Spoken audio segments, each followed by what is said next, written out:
All right, welcome back to the We Not Odd podcast today. My guest is Cory Camp, speaker, motivational guy, TikToker, fellow member of the Sober Gang. I'm excited to have Cory on. Met you through TikTok, but we've got a ton of similar interests, similar friends, and this is going to be an awesome podcast. Thanks for Garrison, joining, Cory. dude, thank you for having me. I never in a million years thought TikToker would be a label to describe me. So I'm embracing all of the different things, and I appreciate appreciate each of them. Right on, man. I mean, it's so funny, like doing this podcast. I've met so many people just through Instagram and TikTok, and literally, I remember I was in my bed, like about to fall asleep, and up came your TikTok, like how to promote my book about mental health. So I just shot you a quick comment. I was like, bro, come on the podcast, like let's chat about it.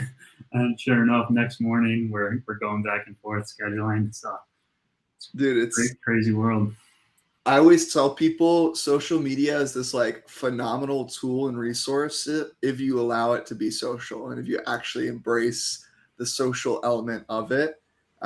It was crazy. I mean, I remember I know exactly the video you were talking about. So I did a pop up table at that's Little Lunch that we were talking about off camera. That's the coffee shop. I was like, oh, I'm gonna just set up a pop up table Saturday morning. It's gonna sell all these books like there's all these people here that I like sort of know, and it will be like easy money. And I'm there for 4 hours, and I sell 3 books in 4 hours. It's like, what the heck? I was thinking, oh, I'll sell out. Like I should have probably ordered more books and brought some over there. 20 won't be enough. Sure enough, I'm walking home with 17 books. Like, okay. But doing that TikTok, it was crazy to see then the support that like random strangers such as yourself just came out of nowhere and were like, I feel that. I want to support this dude. So I just want to say like thank you to you and to people that saw stuff like that and are just like, I want to read that. I want to go buy a copy. Let's see what happens. Yeah, right on, man. I mean, we'll get into your backstory, but for those listening, Forever Athlete is the new book Cory just came out with. You just came out with this in March? Yeah. Wow. It's not even a month old yet. Nice, man. So you want to give a little overview about kind of what the book is? Yeah, so it's a compilation of stories of 18 different athletes, myself included. I headed this project and reached out and kind of like what we're doing now, like interviewed hundreds of different athletes and their stories and their journeys of transitioning out of sport and really finding who they were beyond what they were doing for a living. Most of them being professional or collegiate. Some were Olympians, some were pros in their various sports across the country and really actually internationally, which is pretty cool. There's Canadian author in there. There's a guy from Switzerland. So we got a very wide representation, and everyone shares what it means to be them. And what I think is really unique is everyone's chapter is unique. Everyone has a different nugget of wisdom that they share in their journey.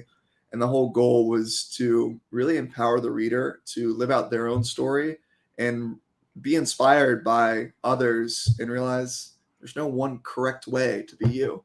I think we get really caught up these days in this whole be authentic, just be you. I'm literally wearing a shirt right now that says be you on it, which is ironic, but we get that shoved down our throat to a point where it can almost be frustrating if you don't know who you are and you keep hearing this message, just be you, be you, be you. It kind of just further puts you away from where you actually want to be. And the goal of this book is to show you there's no one right way to do it. Be curious, try new things, take something, leave something. It doesn't matter. Just try it out and you'll find your secret sauce. It might take some time, but that's okay. You're not alone in that journey as you're finding that out. Yeah, and it seems like one of the major highlights. I just finished your chapter last night was the expectation versus reality, and a lot of times, myself as I just call myself. I was about to say former athlete, and that's There a we big go. that's a big stress that you put on in the book is we're not former athletes, we're forever athletes, and even last night I was playing hockey in my adult league, beer league, men's league games, and like like, dude, I've been thinking about it this past week because I've played 4 games in the past 5 days because I'm on 3 different beer league teams here, and Wow. it's like I'm just like so in it, and you'd think I would play crappy last night because it was my 4th game out of 5 games, but I scored 5 goals. I'm like, just because I'm so in the motion of playing, like I just feel like the best I've felt on the ice in a long time. And I could look at myself and say, hey, I'm 30 years old. What am I doing? Like playing this much hockey still. But forever athlete, it feeds me, it feeds my mental health. And that's just something I was resonating with last night when I was reading this, because it seems like that's a real theme of just recognizing that sport is always with us, and whoever, it's forever kind of thing. Yeah, I never jived with the notion, and I spent a lot of it showed up in different ways, right, in my story in there of, like, turning to alcohol and never taking ownership of my situation. I was always passing the blame to other people, the ex-girlfriend, the coach, the coworkers, my bosses. It was never my fault, Mm. for a lot of things, and then I was like, "Wait a second, let me, like, pause and take a second to really look myself in the mirror and be like, 'Who is this dude?'" And what I realized was like I didn't really jive with that notion that when retirement, formal retirement happens, that everything that I had done and been up until that point in time in my life should and would be discredited. Like whenever I heard the word former athlete, I talked about it in the book. Like I imagine that I take everything that I did up until 22 years old, pack it into a box, and put it in my parents' basement just to like, collect dust until whenever, I don't know, like whenever they move or whatever Right. happens to the stuff. And I think there's a healthy way to move on from sport. Like there's a difference, and what I want to paint the picture for people, like when I say forever athlete, I'm not saying you have to play, hockey or for me swimming for the rest of your life. I always imagine the guy sitting at the bar at like 45 years old and being like, I remember when I passed for 5 touchdowns in that high school state championship game, and he's still like hung up on it. That's not what I mean by forever Mm. athlete. What I mean by it is take that 5 touchdown performance, take the intangibles away from it, and live into those intangibles every single day now. Like what made you a great hockey player, what made me a great swimmer, what made whoever's listening in great at whatever it is that they do. There's some underlying true strengths and intangibles there that if you can unearth that, that's like your cheat code.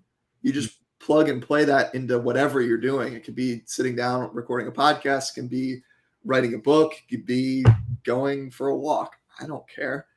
But if you can learn to formulate that correctly, that's how you find that flow state, that peak state again, that feeling where you really felt like yourself when you were playing. Yeah. Wow.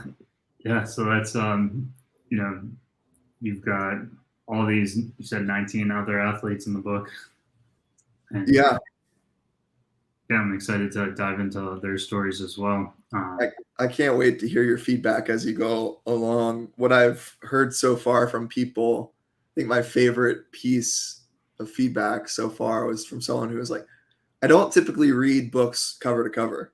Like, I can't tell you the last time I read one all the way, but they told me because each chapter is written in a different voice, it's quite literally a different author each chapter. Right. It reads almost as a compilation of like smaller essays. So it makes it a little bit more digestible. Like you don't have to read 250 pages at Yeah. once. I You think can read 10 to 15 and right. feel like, oh, okay, I can take this. Most importantly, you can like apply what you're learning from those things. Then come back to the rest whenever you're ready. It will be there.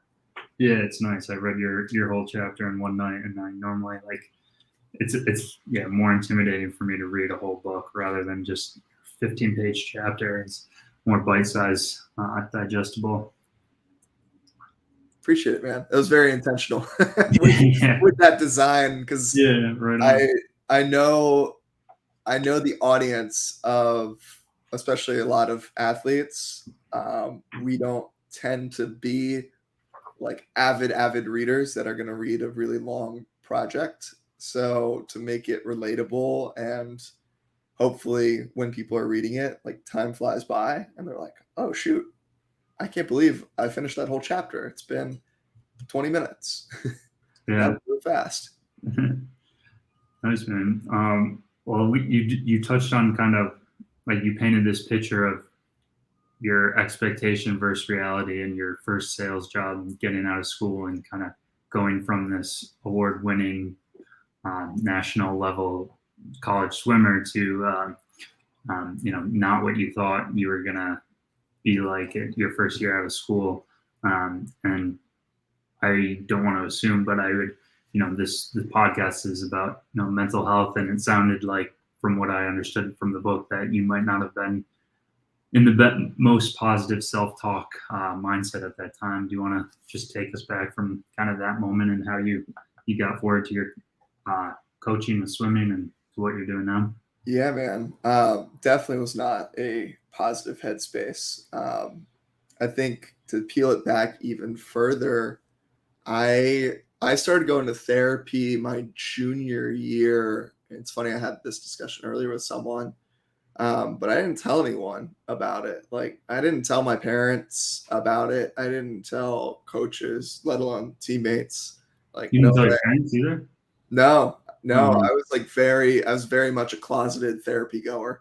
Uh, um, a lot of it was the reason why I was going to therapy was that expectation was not meeting my reality, and I was very unhappy, borderline, like feeling a lot of pressure, feeling borderline depressed, while I was still swimming, and that carried through that period of time where I talk about it, where last race ever was slower than I was in high school at various points. So that was like kind of one pillar came crashing down. Original career objectives all came back with rejection letters of grad school. So like that came crashing down 2 weeks later. And then the girl that I was dating at the time broke up with me as well. And I was just like, all right, I can't win. Like here I was, in one sense, I had this painted picture of me graduating college, finishing my career, storybook ending,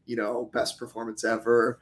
I have the girl, and like we're gonna become high school or college sweethearts, and I'm gonna go to PT school in the same city that she's going to med school, and like things are gonna be perfect. And then my reality couldn't have been further from that expectation.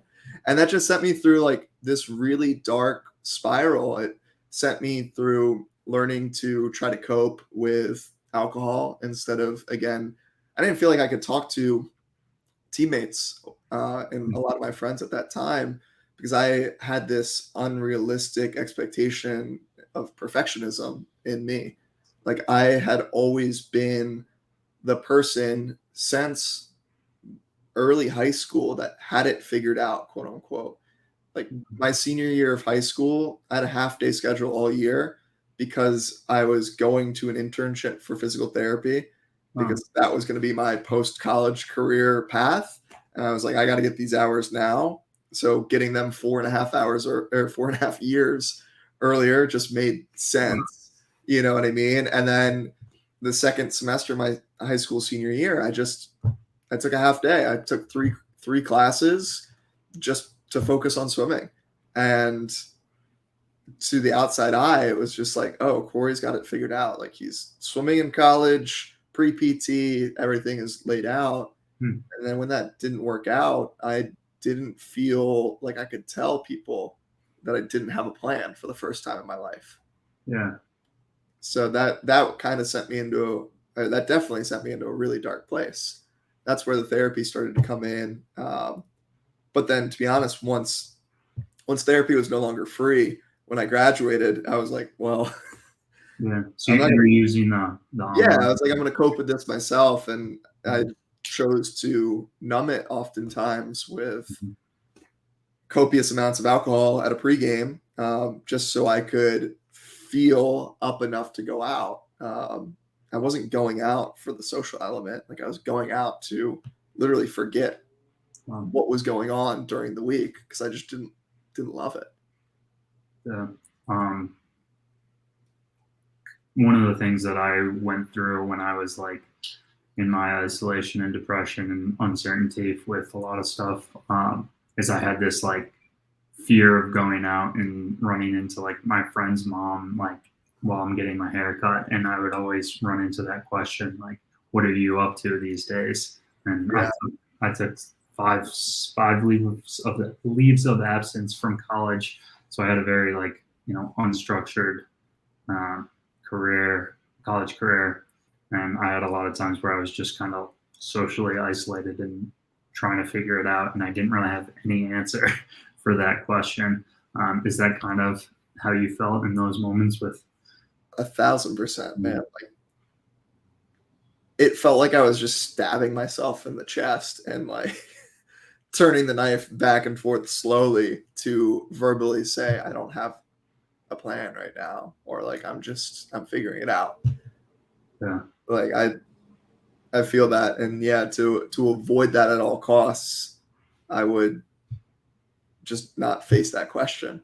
I would put up this facade that like, I mean, dude, it showed up in ways of I got into major credit card debt for a little while where I was buying things just for the look of he's got it figured out. Like now Corey's got this sales job. He must be killing it because he bought a YSL $3,000 jacket.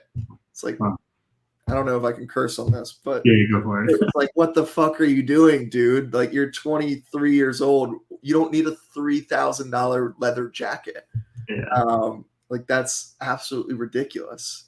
Like, what are you doing? And man, I mean, nothing was more freeing than literally like getting rid of that jacket and like getting rid of this facade stuff of, I mean, the past, it's really been a journey. I remember I sold a, I'm just laughing at all the stupid things that Yeah. I've bought over the years to like mask that I was doing okay. You know what I mean? Like I had a rabbit fur blanket. I remember people would come over and be like, "Oh, like sick blanket, so warm. Like, is this real?" I was like, "The fact that you're even questioning that this is real, yes, it's real." Like, and now I look back and I'm like, that is so stupid. Like, why did I feel this need? And what I found in my journey is by speaking into this kind of stuff and sharing it, Hmm. it's actually way more common and way more accepted, and people actually understand it way more than I thought they would. Because I Yeah. realized everyone's kind of doing the same thing, you know? Yeah. I know. I feel that too. When I, for a while, with I don't know how much of my backstory you know, but like I kind of hid the fact that I like went through going into mental health hospitals and the depression, anxiety, and Yeah. I basically smoked synthetic marijuana, and it caused me to have a really manic drug-induced psychosis. And I just kind of I guess it happened to me at 19, and from then on to like 24, I just kind of pretended like it didn't happen. I mean, a lot of my friends knew, and people probably knew, but it wasn't until I like came out with my story and started talking about it and starting this podcast and let's chat about it. Like I realized that other people have things or their brother has things, and it's not uncommon at all. And in fact, like people just respect it way more that you're just being yourself. Um, Yeah. What I found, like when we carry those things, we think we're like protecting ourselves, but we're the only one that feels that mental burden. yeah, You know what I mean? And like when you can truly answer the question of like, how are you doing? And open and like actually say that honestly. Like I appreciate so many of my friends now because they'll ask me that, and if I'm just like, oh yeah, I'm good, like I'm busy, they're like, okay, what does that mean? No, like really, how are you doing? They'll challenge it to go deeper, good. and then I'll be like, if I always have to then preface it as like, well, I think we all default to that because we never want to dump like all of our shit on someone if they're not ready and they don't have the space to do it. So I'll preface it and be like, well, if you have the space, like, I would actually love to talk about this. Or if you don't have it right now, maybe we set a little bit more formal time, we can catch up. And that's like, man, it's always just like this huge sense of relief of being like, okay, like I'm not alone in this. Hmm. Doesn't always provide like a solution forward, but at least it takes enough weight off of it so you're not shouldering that burden totally solo. That's oftentimes an unnecessary burden to carry anyway. Right. Yeah, it's nice to have that relationship with friends. You find that like lately or past couple of years, there's been um, like match like people are more mature about that, or you're finding your relationships with your guys are closer and more able to have those conversations.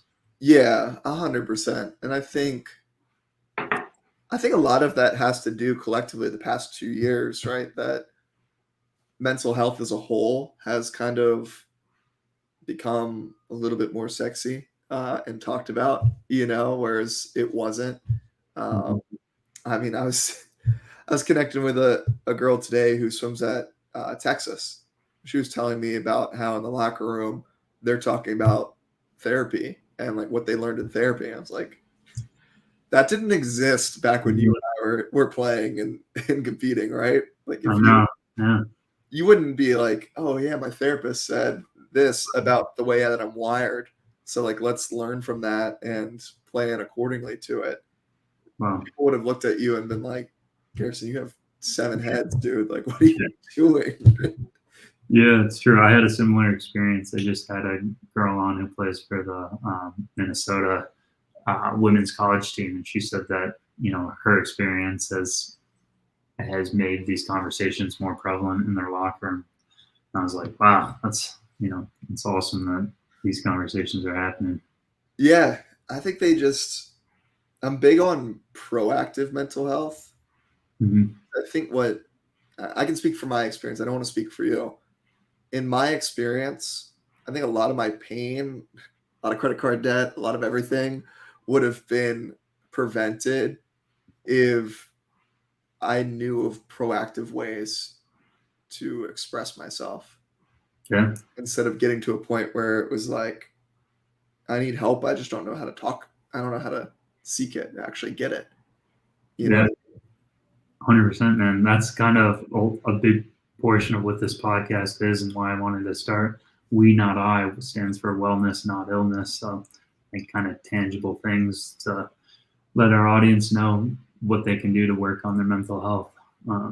Like when you're talking just then, I was thinking about food and just health in general. I always come back to if I'm exercising and I'm eating well, automatically I feel like my mind gets into a better state. Um, Yeah. what is it? What are some of the proactive things that you daily do? I mean, I see you in ice baths and working out all the time online. So, Yeah, man. And it's finding joy in the movement for me has been a big thing because my relationship with my sport, swimming in particular, didn't end on the best terms.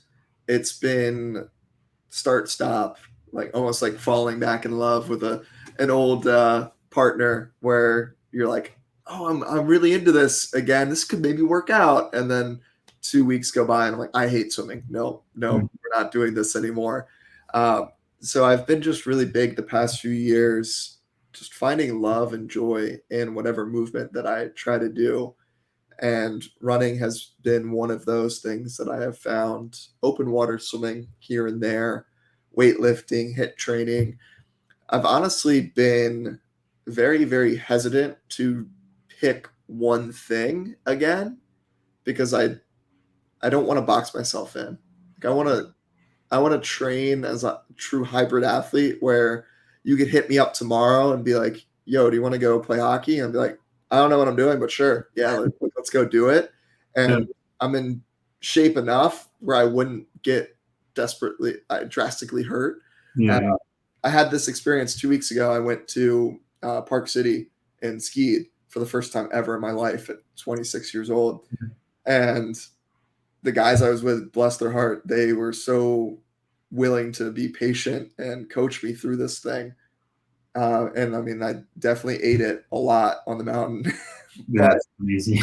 it was a great learning experience, and I had a lot of joy out there once I finally got the hang of it. So a lot of for me is trying new things and new ways that I can express myself through movement. Hmm. What I would say for like tangible things for the people listening in, I'm big on what's known as the positive psychology basics. They're basically the 6 non-negotiable things that if we do consistently on a daily basis, we're setting ourselves up for high performance, for just better quality of life and happiness. And this is kind of like how we actually get proactive. First one would be movement of some sort. I'm very particular with that language there. It doesn't have to be a full like normalized workout. It could be going for a walk, like whatever it is that excites you and moves your body. That's number one. Number two is sleep. Sleep is like the biggest non-negotiable. Whenever you get less than 7 hours of sleep, you're just kind of setting yourself up for some problems the Hmm. next day. So 7 to 8, maybe even 9 hours of sleep consistently, if you can get it, that's key. Second or number three is hydration. I noticed you and I are both drinking from our water bottle. I think we got the same Yeti Yeah. actually that we're rocking, that blue one. Yep, love it. As we talk here, hydration is huge. Like so many Hmm. of our feelings of stress, anxiety, anger, whatever, go away when we're adequately hydrated. It's like Snickers did a great job with the hunger piece. Like, yeah, but hydration, I think, trumps that first and foremost. Gratitude is another one, like some sort of formal gratitude practice. And again, I think not getting caught up in semantics, what gratitude doesn't have to look like is sitting down at your desk and writing out 3 things that you're grateful for, and they're forced. Hmm. Gratitude should just be something that you take a second to really just feel. And it again can look different every day. Maybe you're calling your parents, your mom, your dad, and just saying, "Hey, like, just want to let you know I'm grateful for you. Like, I'm just feeling really grateful for you right now in this moment," and just let them know. Like a gratitude visit is what that's called in the psych world, and I love that practice. Mindfulness is, I think we're on number 5 there. Yeah. A mindfulness practice of some sort. Again, what does it not have to look like? It doesn't mean sitting like a monk, all like zenned out and closing your eyes, meditating for 10 minutes. It just means you're mindful with what you're doing, like single focused on that thing in front of you. One of my easiest ways to knock that one out is when I make coffee in the morning, there's no headphones, like just be present. And I choose to make a slow cup of coffee. I'll Hmm. do a pour over or French press or Yeah. something that actually like forces me to slow down enough and be present with the task there. So I'm training my brain then to be like more excited for the things that I have the rest of the day, even though I do look forward to that cup of Hmm. coffee. That's cool.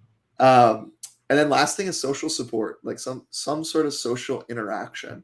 Hmm. You mentioned earlier, like the isolation periods, and I think I went through similar stuff where I wasn't totally isolated. Like I had people around me. I just those relationships and conversations lacked depth. So I felt isolated.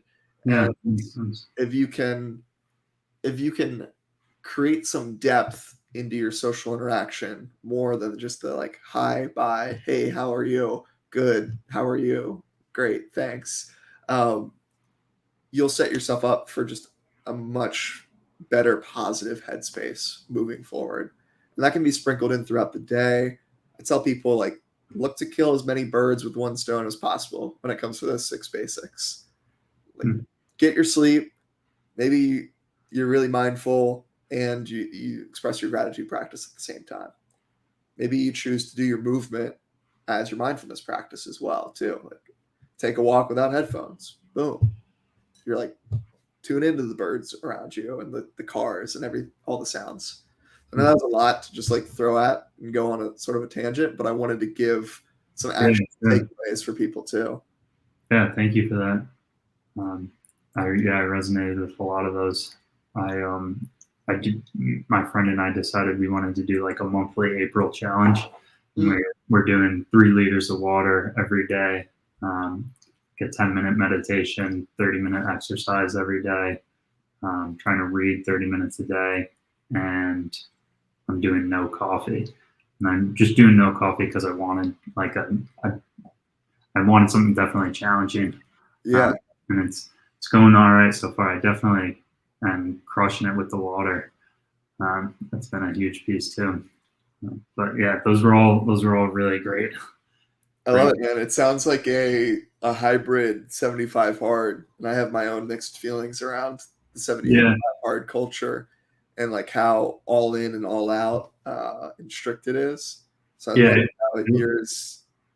yeah. It wasn't. We were just kind of trying to do something, and when I looked at it compared to the 75 hard, I was like, this is kind of like a half step into that. Like it's not too intense. Uh, Yeah, I've seen too many people do 75 hard and just literally become so hard on themselves and like mm, crash burn and yeah, start stop behavior. It's a it's a total overhaul of lifestyle for a lot of people. And that much I'm huge change at on once might not be good. yeah, I'm huge on sustainability. Like I'd be really curious to hear kind of about your sober journey and I can share mine, but Sure. mine was like a slow phase out of it, and it Mm, just so happened to be set up by kind of COVID the past 2 years. Like when bars closed, my behavior had to like mm-hmm. tone Oh, it tone down and a notch because there was no longer that outlet for it, and then we weren't having the house parties, and I wasn't mm, ever the kind of person that I was going to sit at home by myself yeah. and get hammered, but Right. I would definitely do that in the social situation. Yeah, that makes sense. That's interesting that COVID kind of forced that on you a little bit, but um, maybe just made you stop and reflect. And it's like, do I really need this? Does it serve me anymore? Yeah, I realized it's so funny looking back. Start of COVID, Groupon ran this like 20 wine bottle sale, and Mm, me and my roommate at the time were like, "That's awesome! Yeah, let's get 20 bottles of wine for the place. Like we're gonna do nothing for the next 2 weeks anyway. The world shut down." And we get them, and honestly something just shifted subconsciously in me by the time like when we placed the order to like when uh, well, they got there, and maybe like over the course of the next 8 months had like 4 bottles of wine total, well, and was just like, this doesn't really serve me anymore. Like I can get the and I was seeking enjoyment in life, and I was seeking it in the for me, the wrong places. Like, I was seeking it in the quick pleasures, instead of, like, deeper levels of enjoyment that I've been able to find now without that kind of mask over a lot of the activities that I'm doing on a day-to-day basis. hmm. And then what kind of what did you learn from it? And so you've been completely sober for 2 years almost now, or? It's like I said, slow phase Oh, out. So it was New Year's going into 2021 that I really decided it came to like an ends. I had New Year's plans where two different invites. I had made a group of friends throughout COVID where they were very much like fitness community, very low key, very much really I want to say it definitely leaned towards more quality relationships and friendships than quantity and like big picture. So they were making dinner from like scratch up in Baltimore, and I'm living in Arlington, Virginia at the time. So it's like a 45-minute drive. I was like, I would love to go. I also got invited to this other friend group that was like my old friend group that house mhm. parties, and there's going to be 50 people there, and they got all the pizza in the world and beer and white claws and you name it, Yeah, it's there. And I kind of just looked at myself. I was like, I have two decisions to make. And when I sat and thought about it, I was like, I feel more called to go to the one with the two other people than the 50. Like I well, want more quality and depth to my relationships. Not that I don't have that with some of the people at the 50. I definitely do. They're still good friends of mine to this day. right. it's just taken more work to introduce more dimensions to the friendships and the relationships that are there.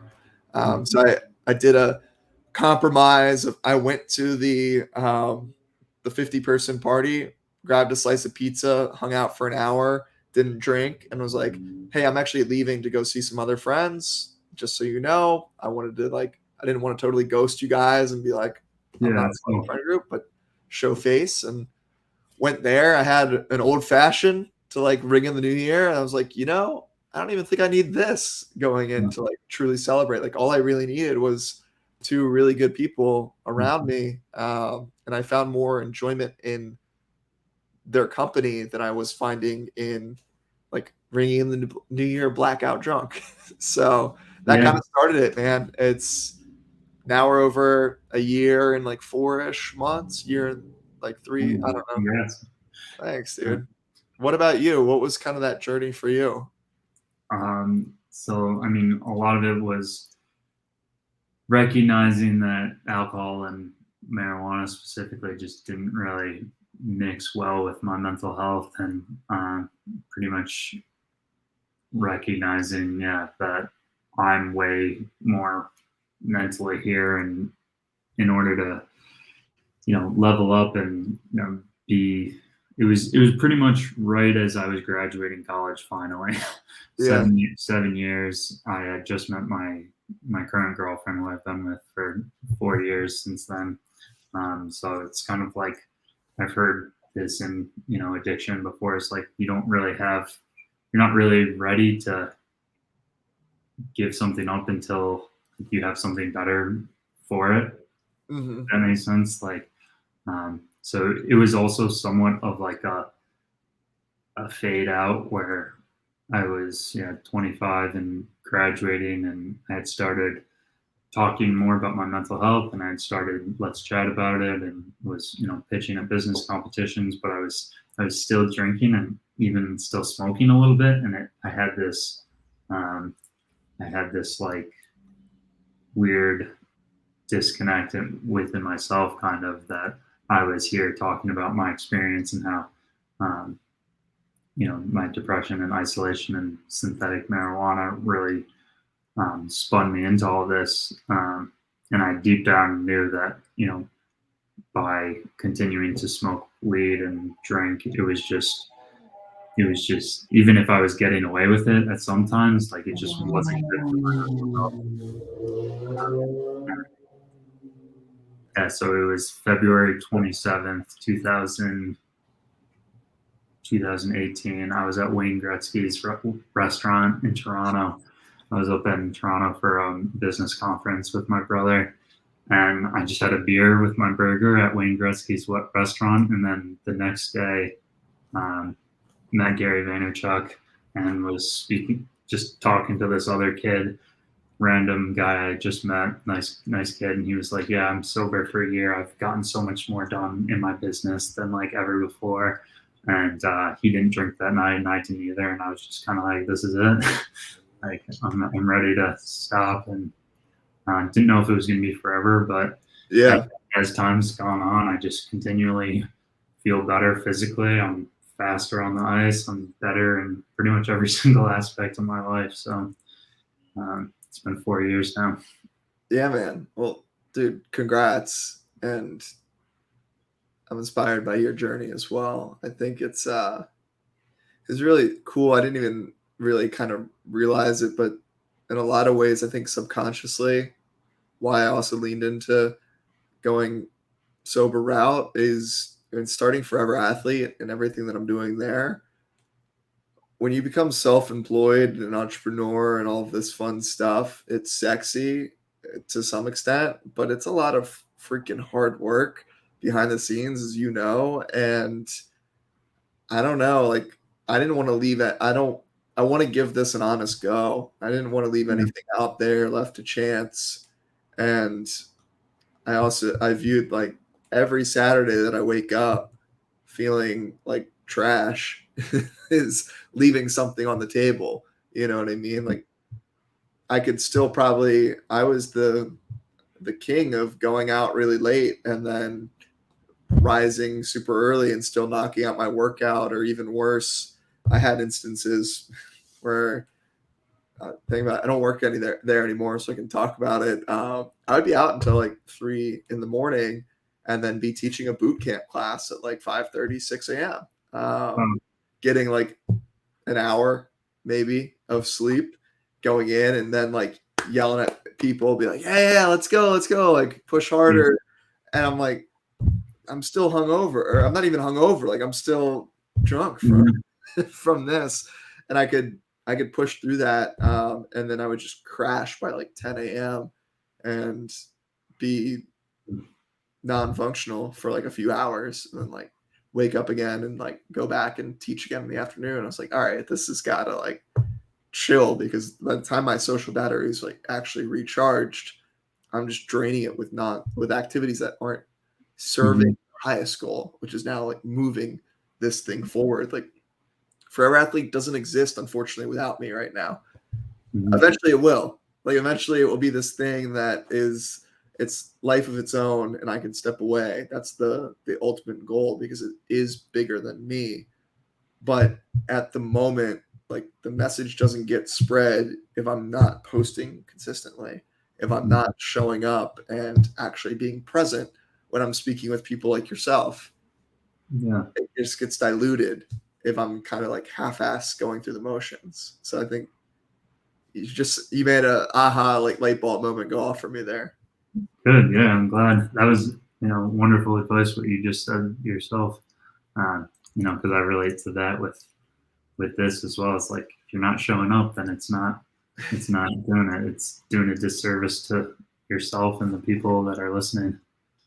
Isn't it funny how everyone, I think there is some sort of like almost fetishization. Is that a word? Am I saying that right? We like fetishize entrepreneurship.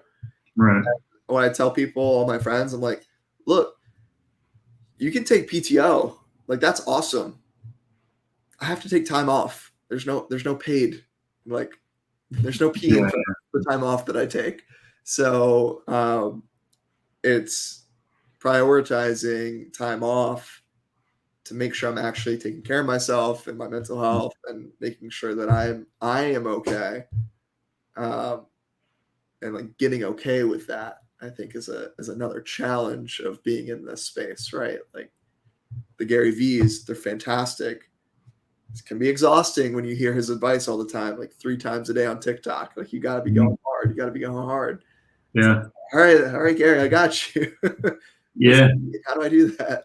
No, it's tough. I put out a video over the summer. I just had a lot going on with my personal life and a bunch of things. And I was like, look, guys, I've been posting podcasts every Friday, but I just need to take a break, or, sometimes a Friday comes around and I'm not ready for it, and work's been too busy. Or I think it's a hard entrepreneurial lesson to learn, when, it's okay to just pause or slow down and, take care of yourself. It's important. I think what I'm seeing a lot of success in the authenticity side of things is actually just speaking into that and sharing that. Like again, to that point earlier of like not feeling like I could share that with people, you become so much more relatable, and you get so many more actively engaged like listeners and followers, I think, when you truly share that piece and be like, look, I care for you. I really do. And I care about the quality of the stuff that I'm putting out there. And right now, I just got a lot going on, and I can't show up for you the way that I know I want to and that you expect me to. So exactly. Just like, I have your best interest in mind. It will be out next week. There's nothing wrong with that kind of conversation. No, not at all. Just ghosting and being like, all right, I'm out of here. Yeah, or pushing through and, then feeling bad about it, or being like, what did I? Yeah. It doesn't come across the same. But I'm also curious to hear, because I went on a week-long Martha's Vineyard bachelor party last summer. and I saw your TikToks about your sober bachelor party, and uh, just curious to hear how that experience went for you. Yeah, man. And that was such a cool. It went way better than I expected. Mm. Um, because that was one my first bachelor party ever. I had been invited to others, but with COVID and just life, Yeah. it didn't work out up until that point. So it was the first one, and you know, being now over a year sober, I was like, all right, Big what test. do I have to expect? You know what I mean? Like you hear what bachelor parties are growing up, and you're like, oh my gosh, it's gonna be crazy. And it was, I was definitely a little bit anxious because I only knew the groom and one other person, and there was, Uh, I think, 16 or 17 guys staying in this house. I was like, oh man, like that means I'm gonna have to have 14 repeating conversations around why I don't drink and what I'm doing. um, I don't know if you experienced this, but I get like such just mental fatigue every time someone 100%. asks me, and I hate having to repeat the story over and over again. Um, but I was met with some of the most genuine, accepting dudes that I have had the pleasure of meeting in the past few years. They were Awesome. super cool about it. They all got it. There was no like, are you sure? Like just one shot, like just have a Uh, beer, which is another I think annoying thing when you choose to go sober and you hang around people that are still partaking in that behavior. There's no judgment of what they're doing. It just doesn't serve someone like you and I, and that's okay. But when they almost feel uncomfortable because you're sober, that's like, what I yeah, find. like yeah, like don't let my lifestyle like rub off on you. Like do Mhm. your thing, do whatever you want. There's no judgment here. Um, so yeah, it was met with just really accepting dudes. I told the groom that, who's a good friend of mine. I was like, I think this speaks volumes about who you are as a person by the ability to bring in this level of people from all walks of your life. I think speaks Yeah. volumes to him. And what was cool too is it was in Park City. It was warm, like mid 60s, and the reason I say that is like there was options of things to do. Like it wasn't just boozing and going on the mountain and skiing and Right. snowboarding all weekend. Like you could go ski and snowboard sober. You could. Um, we went down to the main street and just kind of went to different restaurants. And thankfully, restaurants and bars have food during the day, so I could like sit and eat. That's kind of been my indulgence. Is like I'm gonna just sit and eat That's same. food and just enjoy the company of like I still love the sports bar environment during the day. At night, I'm like, I could do without this thing. But Yeah. during the day, like NCAA basketball's on, we're watching tournaments, that kind of stuff. So there's a really big mix of different different activities, which is nice.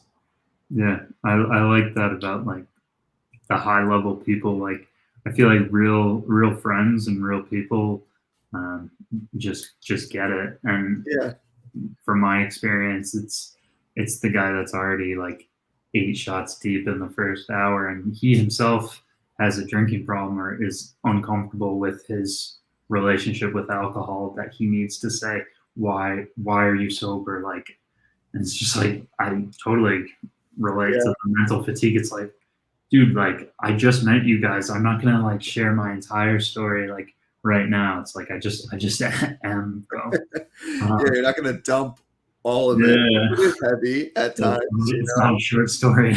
Yeah. Yeah, especially in those environments, right? Like, Exactly. you're gonna pour your heart out, and then it's gonna be out with, "Oh, okay. Yeah, cool. I'll stop asking you to drink." It's like, "Alright, now we both feel awkward and weird." Yeah, but yeah. I mean, my friends. It's been 4 years now, so a lot of them, pretty much everyone in my life understands and knows my situation. But I can imagine, yeah, it would be harder to to go to a bachelor party thinking like I have to have I don't know 14 of these guys. Like I'm gonna have to. What are those conversations gonna be like? And flying on the plane there, thinking about that must be Yeah, incredible.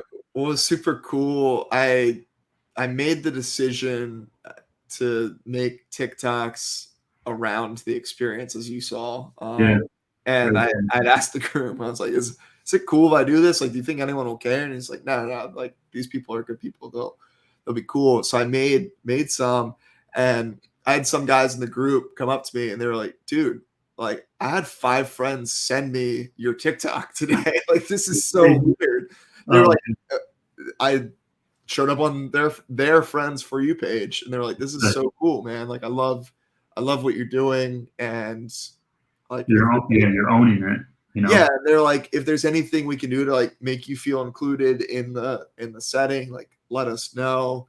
Um, I laugh, like, one of the videos I got some, flack for, uh, camera angles are super, manipulative, and they're never, like, as they actually seem. Like, there was a video where it basically looked like I was saying no to the drinking games to go play pool by myself in the basement.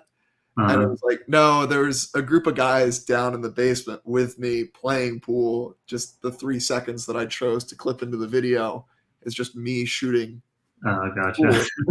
You know Yeah, what I mean? Like, that was just the shot. It was a better, like, cinematic piece to add to the storytelling, yeah. type deal. So, yeah, I don't know why I shared that. I think that was just an interesting bit that got me. No, I mean, I think it's an important lesson too. It's because like you could have just gone and been sober and been like reactive about the situation, but instead you made TikToks about it and like took it into your own hands and owned the situation. We're proud of being sober, and yeah, I admire that angle on it. I appreciate it, man. I've always been what I've learned about myself over the past few years here is I don't love to tell people what to do. I like to show people what is possible and Mm, to show it in a way of like, hey, this is what's working for me. Let my actions speak for me. You can follow along and take part and maybe make those your actions if you so choose. But I want to just show you like this is how I'm choosing to live my life and take it or leave it. Like it could serve you, it could not. Like, I don't know. I love it's so funny how controversial stuff can be on the internet now. I'm learning as TikTok is growing and yeah, being a thing. It's like, all right, I love it. Gotta that, just gotta love it and embrace it, right? Like, yeah, man. I mean, your content's awesome. I've been enjoying following you. You I know, appreciate it. you're being truly yourself, putting out motivational things, and I think you're living by that. Do as I am kind of mentality of showing people what's possible. Yeah, Makes me that's want to do this. hey, I mean, Mike Posner just did them lately too. He's been uh, Yeah, getting into them. It's been cool to see. Yeah, I mean, I looked it. You know how earlier I said something about like looking back at what made you good at your sport, how are you wired in your sport, and what excited you there, and then finding like ways that you can right. live that now. That was one of the things that I learned. Like I was not a vocal leader. I was a two-time team captain at Delaware, but one, like I wouldn't usually tell that to people, to be honest. Um, and two, it was I was never the guy to turn to give the pre-meet speech or like the rah rah, like we're gonna huddle up and be like, all right. Yeah, Our thing was like bad boys on three. I was like, I'm not gonna lead that breakdown. Like that's not me. I felt like I was like pulling teeth to try to come up with just the right words. But what I did find I was really good at was I was always the first event or the second event of every session of every meet that we did. So I could say, all right, boys, like we got a tough one in front of us today. Like just, you know, let's go out there and do our thing. Like let's have some fun with it. Let's let it rip. And that would keep it short, sweet, simple. And then I would be diving in 5-10 minutes later into the pool and I would be doing my thing. I would set the rather tone keep for that the team. short and win my event and score us maximum points that I could possibly do in that moment than for me to like try to pour all this extra energy into, I need to write out the perfect speech. So I Yeah. struggled with social media for a while because I felt like I had to be now that vocal leader. And what I found, you see the content, it's mostly voiceover stuff. I'm letting my Right. actions I'm just more conscious of videotaping my actions throughout my day-to-day life now. And I'm just voicing it over, but I'm letting my actions really speak volumes to the video and to the content rather than it be face to camera. You need to be doing X, Y, and Z in your life if you want to be Wow. happy. Yeah, it's interesting when you put it that way. And yeah, I was a captain in high school as well, and like I remember my captain's like application to the coaches. I wrote out something of the line like, I'm gonna be the guy working hard and staying late or whatever. Yeah. And that's kind of always how I led as well, by just being being the strong teammate, and that's cool. Heck yeah, man. I had a rule for myself from like early high school. I was the first one in the water every practice, every single practice. Like no one was beating me Mm, into the practice. that's cool. Um, which is just fun to see. I laugh with the two guys that I live with that I grew up swimming with. Now they they had quite the opposite rule. Their rule was how much can Cory do before we get in, basically. And it was basically the coach was like throwing them in the water, like, all right, Jack and Ray, it's time to go. Yeah, Can't stand here all practice. that's funny. Um, well, how can everybody follow you? And you do individual coaching sessions, and Yeah, uh, I've got your website. I'll flash it up, but how can amazing. we?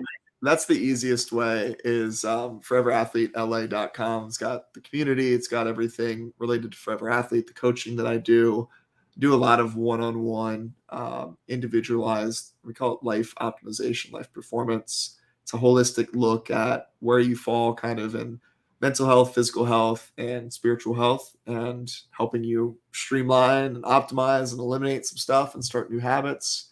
So it's kind of a healthy total life overhaul, I like to say, and unlocking, just living into that true, authentic self, unleashing your potential in that process. And then Instagram is at Cory Camp, CoryCamp, and then TikTok is Forever Athlete. It's so annoying. Like someone has Forever Athlete on Instagram and someone Mm, has Cory Camp on TikTok. It's like, I don't know which one to choose. So you get both. yeah, yeah. There you go. And I saw you do like men's retreats as well. Yeah. So ironically, it's co-ed. It just my audience tends to skew male. I do these concepts of an away game. So Mm, it's kind of born off of this idea that growing up in sport, we get to go to all these cool places, but very rarely do we actually get to experience the culture of that place. You said you're from upstate New York, like Buffalo area, or the eastern Rochester? side, Okay. Saratoga Springs, or just north of Albany. Gotcha. Yeah, the reason I asked, like Buffalo is one of those example cities for me. I went at 12 years old, and I had the experience of a typical athlete. Of I went to University of Buffalo's pool, swam like 20 different sessions of the meet, and just was going back and forth between the hotel and there. My parents came along to cheer me on, and they could watch my one race, and then they went to Niagara Falls, and they went to go to Canada for a little bit of time, and it was a totally different experience. I was like, other athletes have to feel this too. Like they've been to these cities, but never actually immersed in the culture. Let's give them a do over. So I created away games within Forever Athlete as this like 4 day community heavy intensive retreat where it's a hybrid. People from that city come in, people from out of town come in. We just have good conversation. There's personal development mixed in, there's workshops, there's workouts, all that fun stuff. And most importantly, we're like eating our way around the city and just Yeah, like wicked having a cool. good time, seeing the non-touristy spots. Hmm. That's awesome. Maybe I'll have to sign up for an away game one of these days. Come check it out, man. We're doing LA a month from today, May 5th through the 8th. Nice. Got an Airbnb. We got a pool and a hot tub in there. It's gonna be fun. It's gonna be a fun time. That's sick. And last question for you. I almost forgot about this, but you ran with the man, the myth, the legend, David Goggins, huh? I How was that?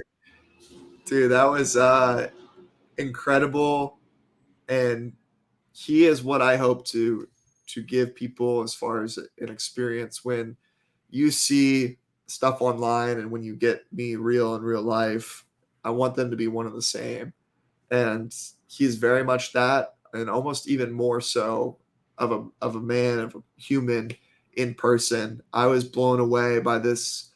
It was through his 4x4 by 48. He was Mm, running down in Hermosa Beach, and met up with him along with probably like 600 other people were there. It was a massive turnout. And this man, after running 4 miles at this point in the whole challenge, stayed and took pictures and shook hands with every single person that wanted to meet him. And yeah. it wasn't just Mm, like hey, like it was right. like he was having real conversations with people. And Mm, granted, as quick as possible, right? Because he's trying to get through 600 people, but you could tell he was genuinely impressed and like wanted to connect. So it was everything I had ever wanted it to be by meeting him and more. Because I have a newfound respect for him after that. yeah. Yeah, that's cool. It's awesome to hear that he's got that, presence to him. Yeah, I think he can get mislabeled sometimes online. Of like, don't get me wrong, he's definitely a hard, badass dude, Right. but he's got a human side to him as well. Yeah. I felt like Gary Vaynerchuk was like that when I met him too. He actually asked about my company logo on my sweatshirt and said, "Hey, good luck with that venture." Yeah, yeah. Not hey, you need to post 4 times a day on TikTok. Yeah, also harder. Yeah. Well, I'll wrap this up. I got one more question for you offline, so stick around after I wrap this up. But Let's go. Cory Camp, thank you so much. Forever Athlete. Everybody go check out the book. You can get it on Amazon. Is It's that on the best? Amazon. Yeah. Yep, Amazon, and then my website as well. Either one. Awesome. Well, thanks so much, dude. Really appreciate you sharing all this wisdom here. It's Okay, gonna help a lot of people. dude. Thank you for having me. I really do appreciate it. All right. See you next time, guys.